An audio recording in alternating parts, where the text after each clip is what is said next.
So what we're going to be talking about is how AI enables enterprise teams in particular to rapidly deliver outstanding customer experiences with a bit of a focus on how bot-style technologies and their use of conversational AI can make enterprise teams more efficient, and maybe some of the best practice choices that you can make to do that. So that's the topic for today. So before we do that, just a little bit about synthetics so that you understand why we have skin in this game and why we have an opinion, and why that should perhaps carry some weight. So hello, we are Synthetics. We've been doing this for 19, almost 20 years, and we work almost exclusively with enterprise brands, so very large organizations. We're a kind of boutique vendor that works on with a lot of very well-known names in the UK and globally. And we do virtual assistant chatbots as a product, but we also do knowledge-based products like FAQ Help and agent knowledge bases for the contact center as well. So we have a great specialism expertise in conversational AI and natural language processing. And we're also leaders in omnichannel messaging as well. And in particular, the overlap between automated customer service and agent-assisted customer service. That point where perhaps you're working with an automated tool, but you need to speak to a human person as well, to a human being. And we are one of those, I think, rare organizations now that puts equal weight on the automated and agent-assisted experience, and absolutely believes that there is a place for both of those, and that both of those experiences can make the other better. So that's an awful lot of our focus, is how we ensure that there's this seamless connectivity between services. Our platform is entirely SaaS, multi-tenant, cloud-based, API-driven, so a very modern platform that links and integrates very easily with others. We're a quality organization, we think. We accredited to ISO 9001, 27001, so our customers trust us. Very important at an enterprise level. And we do a considerable volume of transactions for our customers as well. We answer about 15 million questions via conversational AI per annum, serve about 5 million customers. We do over 1.5 million web chats, I think closer to 2 million this year. And there's about 15,000 contact center agents, more or less in the UK, who have used Synthetics technologies in the last 12 months or so. So quite a pedigree. But we're not really here to talk anymore about synthetics. What we're here to talk about is bot-style technologies. So all of you at a C-level or at any other point in your organization will be thinking and discussing about how to use bot-style technologies effectively for customer engagement. This is a sector that has promised to grow a number of times in the past. And we've been there and seen these waves, if you like, the hype curves, as Gartner might put it, that have grown and then fallen again. But now, absolutely, it's here to stay because of a number of things, such as the growth in the cloud and the great connectivity that enables bot-style technologies to really unlock the potential they always had. So it's a very exciting time for conversational AI and chatbots and those kind of things, as we're really able to deliver fantastic experiences now. So you'll see that some of the analysis that's out there in the last year or so is suggesting that this is a massive market that's only growing. And anecdotally, when we're speaking to customers, we know this is one of the #1 things on their agenda. So it will be for you guys as well. What is the current state? Well, chatbots, as I said, have been around for many years. I am as well as being managing director of Synthetics, I'm really a software developer. I'm really an engineer, and I built my first natural language bot at the age of 14. That's right, while everybody else was out perhaps kicking footballs around the field or doing anything else, I was up in the bedroom learning how to code natural language systems. That's the kind of geek that I am, and unapologetically so. So, and it naturally led through to a career and a love of language. So I'm aware of, right from the early days of Eliza, if you like, the AI psychotherapist, how these technologies have driven and improved. And I've been involved in this sector actually now for over 25 years. So I've seen it come and go, and I've seen it radically improve in the last 3 or 4. And there is now this explosion of adoption where many, many websites are using bot-style techniques. And in fact, recent research carried out on behalf of Microsoft reveals that 93% of organizations plan to use AI as a key part of their customer service activities. So we're seeing extraordinary penetration here. We're seeing huge engagement. You know, this is happening. And like I said, just about every enterprise is now considering the role that bots will play in their CX roadmap. And they're looking at this, unlike in previous generations where it was something you maybe bought with the heart rather than the head. This is now a key strategic exercise that's part of a roadmap for customer experience across the organization, with companies thinking about how bots and those kinds of techniques will play a role and how they'll influence the rest of that CX roadmap and be a key component of it. But with bots, best practice is every bit as important as technology. Customer expectations when you're implementing a bot-style technology are far higher than they are if you're just doing, for instance, an FAQ search product that could have some very similar fundamental technologies involved. And you have to consider those best practice techniques, how the bot appears, how customer engages with it, the level of intelligence you think is important to dial in there, the level of personality you think is important to dial in there. There's so many choices to make, and quite often, therefore, you don't just need a toolkit, you need a vendor who can help you to make those choices and get it right. But this doesn't just extend to the customer engagement, but to the engagement with the people who are building those technologies. And that's something we'll dig into a little bit, because actually the last couple of generations have made a fundamental error, which is they were very code-based. So the last generation of bots, in my view, disenfranchise agents and the business teams who have commissioned them and whom they are representing from the customer by heavily relying on software developers to build them.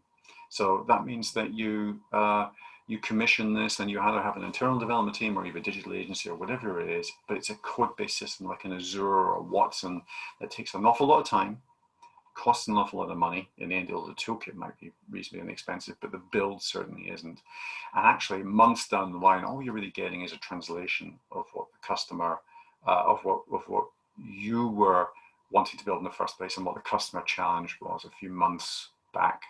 You're not able to respond quick enough. So these development-led chatbots, they're toolkits, not products.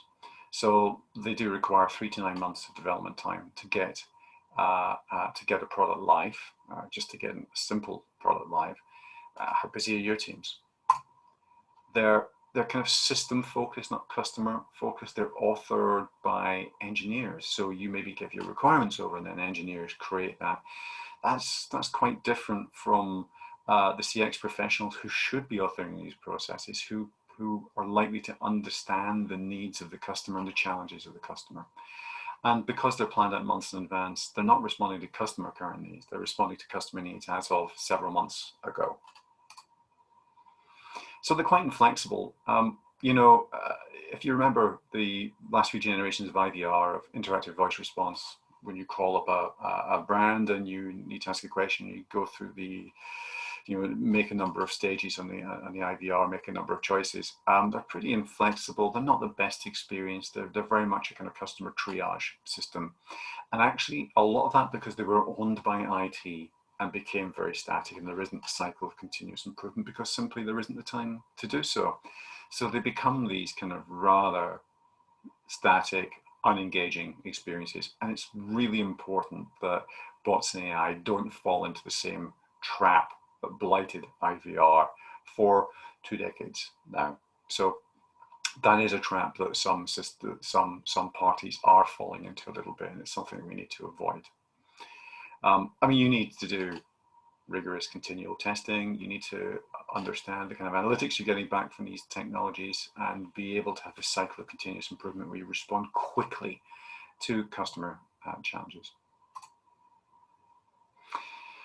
And one of the key issues that we see when we're working with customers, one of the key challenges that customers that our clients have, is that the intent sets that are authored for a bot are really only for that bot.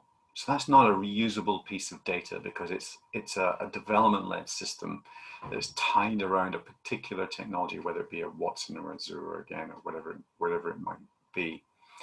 And that's a problem because if you decide that you're not proceeding with that technology a year or 6 months or 18 months down the line, effectively you're kind of throwing away that investment in creating what should be a really useful piece of organizational data that could be reused in the future. So what's the solution to this? And we're going to do a little demo in a minute, but here's what we think is the right approach. You will have seen that there's been a tremendous rise recently, very much in many ways as a reaction to some of the challenges that I've mentioned in the last few slides. There's been a rise on no-code and low-code development, and no-code applications enable professionals, or in this case CX professionals, to create customer journeys, customer dialogues in a bot-style technology and reuse them in the contact center with no technical knowledge, allowing to focus on the user experience and respond to customer challenges without the kind of bureaucracies you'd have through engaging with your IT team or an agency or whoever it is that you're asking to build this for you. And this is really important because of how quickly it means you can respond to those customer challenges we mentioned earlier. If there's something that's happening out there, to be able to sketch, approve, build, publish really fast, and also have this cycle of continuous improvement without referring back to those teams, but just to be able to do it in a very simple, non-technical way is an enormous material improvement. So typically what you expect with a no-code system is the graphic user interface is going to be very important. So an elegant GUI that is first and foremost user-friendly, so there isn't much of a lead time in terms of getting up to speed with it. That has drag and drop tools that put the power in the hands of the contact center and the CX experts so that they can learn to use and publish with it very, very quickly. But also minimal integration. So when you say no code, you should be able to get this up and running on a website very, very quickly as well. You know, we always pitch a one-line code integration, and that really is all it should be. We don't want to have to get managed service partners involved in months of project work. This should be one line of code to get you live, and then you should be able to publish without any further code at all. It should be completely no code from that point onwards. And that is shooting for the moon, and that's what we aim for. And that's where we think a lot of the growth, especially at the enterprise level, will come from in the next few years.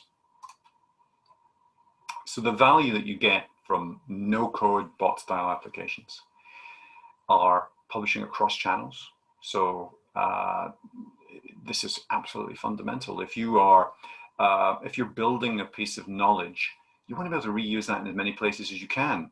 So not just targeting chatbots, but maybe the customer knowledge base, like an FAQ help page, but also the contact center scripting as well. You know, otherwise, what you have to do is to look after those multiple times. So you have to, I'm going to update the bot, but now I've changed something there. I'm going to have to change the contact center knowledge base. I'm going to have to change our FAQ page. Suddenly you've got to keep 3 or 4 different silos of information up to date.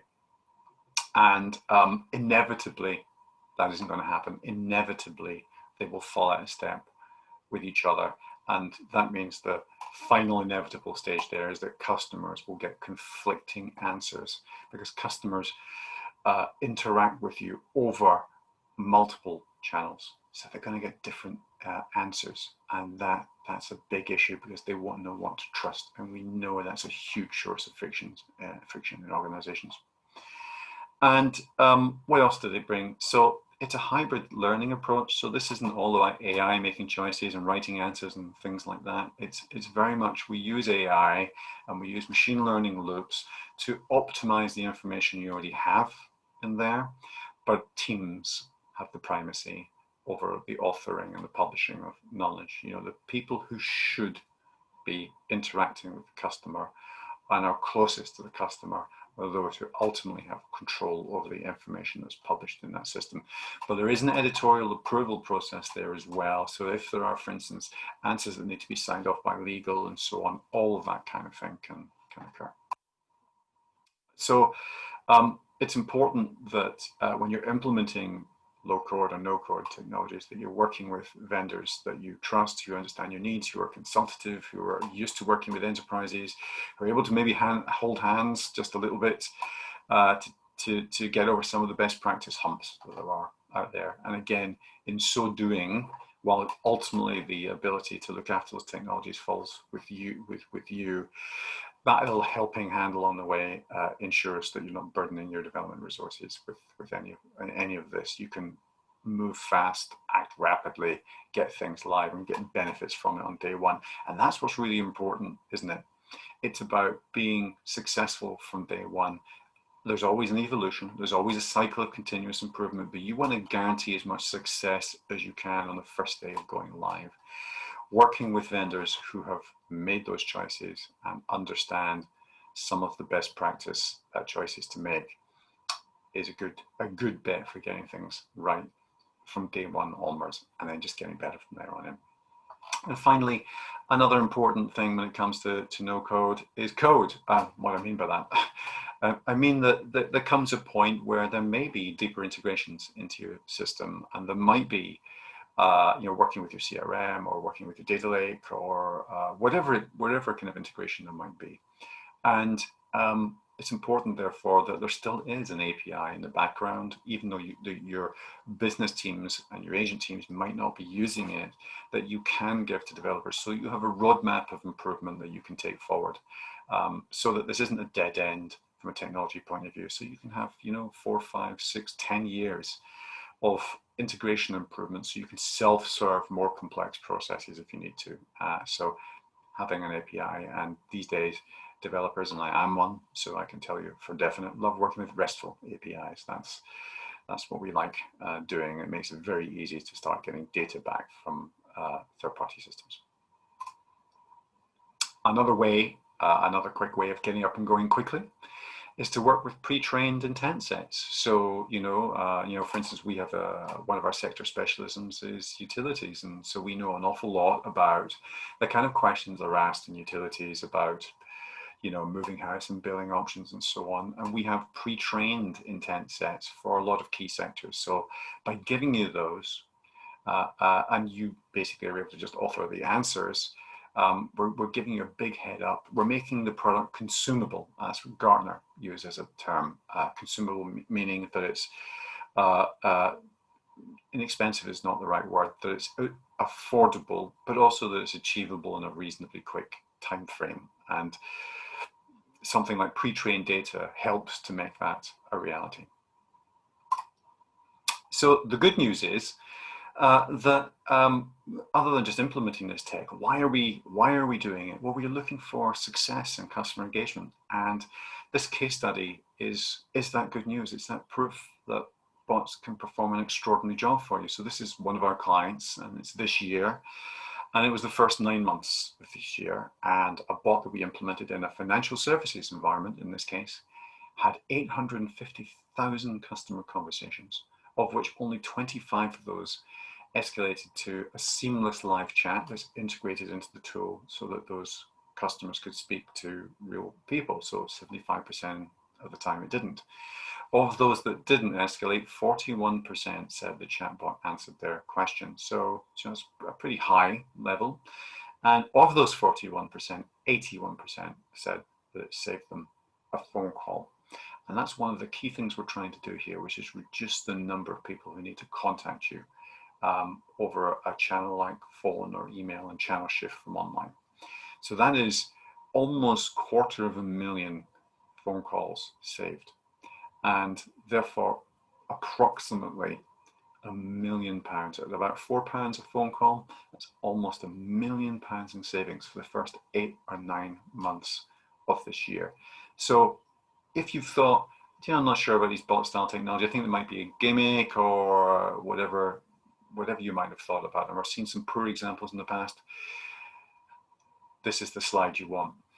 Honestly, £1 million of saving in 9 months. This is the kind of stats that no organization can afford to ignore.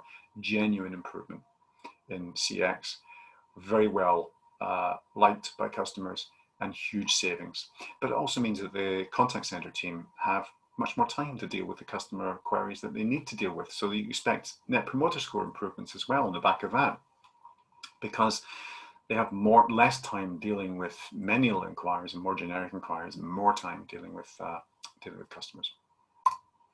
So anyway, let me try a different kind of sharing and just see if we can show you a little bit of what a no-code system actually looks like.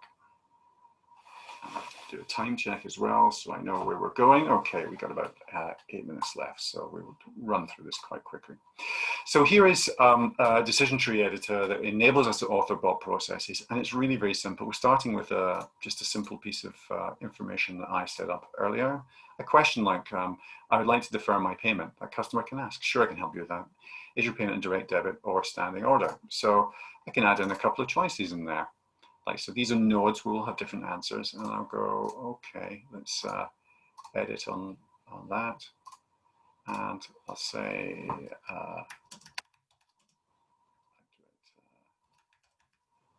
debit.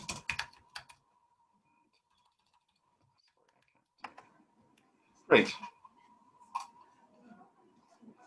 And on this node, I'll write an answer that says something like a standing order. Wonderful. Won't have time to build much more than that, but we can start to build a whole series of choices here. So there's 2 nodes there, drag and drop. We can move the column they're on, and then we can just link them together. This is a direct debit or a standing order. Let's edit the links here and say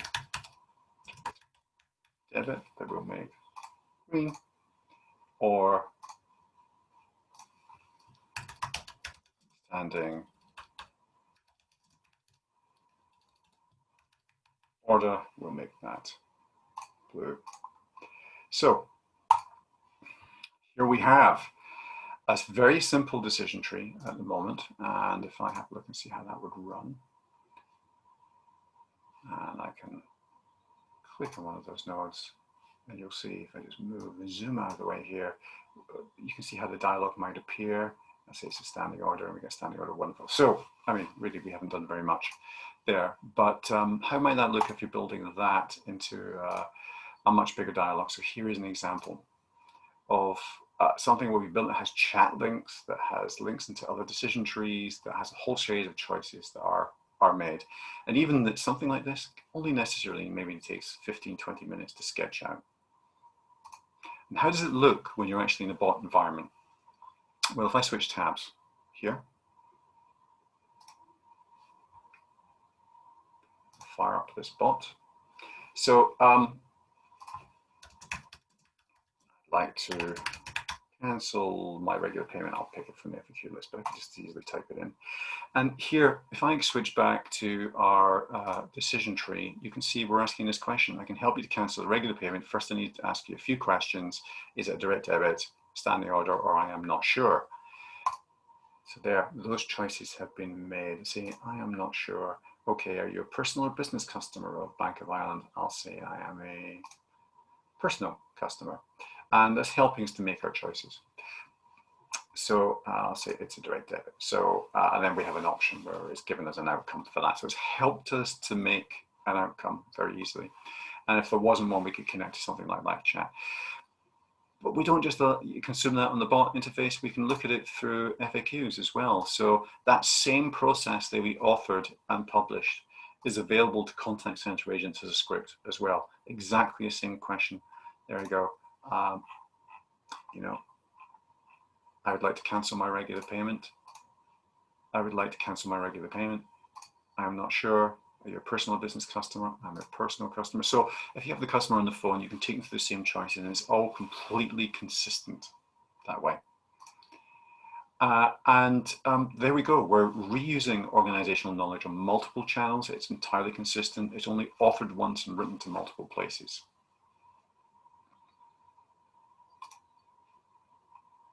Very quickly back to PowerPoint. That was that. So just to summarize, for customers, no-code chatbots in the enterprise, conversational AI, they get more timely information, quicker turnaround of the response to those customer challenges. It's more accurate, nothing is lost in translation, and it's consistent across channels. The result of which, higher customer satisfaction, higher NPS, lower total cost of ownership as well. For contact center teams, rapid translation of customer challenges into actionable advice without technical barriers there. No IT teams, no managed service partners, no digital agencies required. You can just get this live really quickly. A low cost of ownership, as we mentioned, a low TCO. No cross-billing between departments, the ability to author once and publish across all channels. So huge, huge advantages in your ability to move quickly and the overall cost of the process. And that critical ability to publish processes, not just for customers, but for agents, enabling a full scripting interface, customer journeys, FAQs, bots, all through one consolidated publishing system because it's no code. Organizational information that is not siloed and is useful across channels. The result is a contact center team truly engaged in serving customers via both automated and direct channels, assisted by AI. AI becomes not a threat, but an opportunity.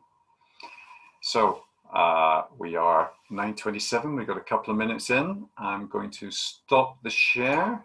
So we've got our final slide here and see if we've got any questions. Okay, Lindsay Stevens says, can this be easily translated into a voice bot? So yes, ultimately what we're able to do with conversational AI is make it independent of channel. And that means that, you know, we've built Alexa implementations for this, as long as you have a gateway through which you can work with it. So in the voice sense, Twilio is an obvious opportunity to connect into voice networks. Then absolutely you can take everything you've seen today. It's inherently multi-channel, not just use it on voice or on the web as you saw, but potentially use that over channels like WhatsApp and Facebook Messenger too. So not just to have consistency across your web channels and your contact center, but also newly emerging asynchronous messaging channels like WhatsApp or voice. So, and of course, that's what you should be aiming for, is complete consistency there. So the answer to that, Lindsay, is yes. And Pasha says, what are the main KPIs that we need to track to ensure a chatbot is doing its job for customers? So we give you copious data over API and very visual reports and so on. And most obviously, what you're looking at is the questions that are asked and whether the answers to those questions are good. So, you know, there's no point in having your top 50 FAQs rated low by the customers. We're looking at quantitative and qualitative data here, but you want to try and optimize your top 50, make them as good as you can. But an even more important metric are, what are the questions that are asked that aren't answered by the bot, and getting a list of those. And that's where this human element, this hybrid of machine learning comes in, where you're able to say, now let's see what it couldn't answer and let's make those better, let's add them in. And that's where agents and contact center teams and knowledge managers can really earn their crust by this cycle of continuous improvement, by looking at what the bot wasn't able to do. And that's not something that the AI component is good at. So that's where human beings are really, really good. So I think that's important, Pasha, and thank you for your question.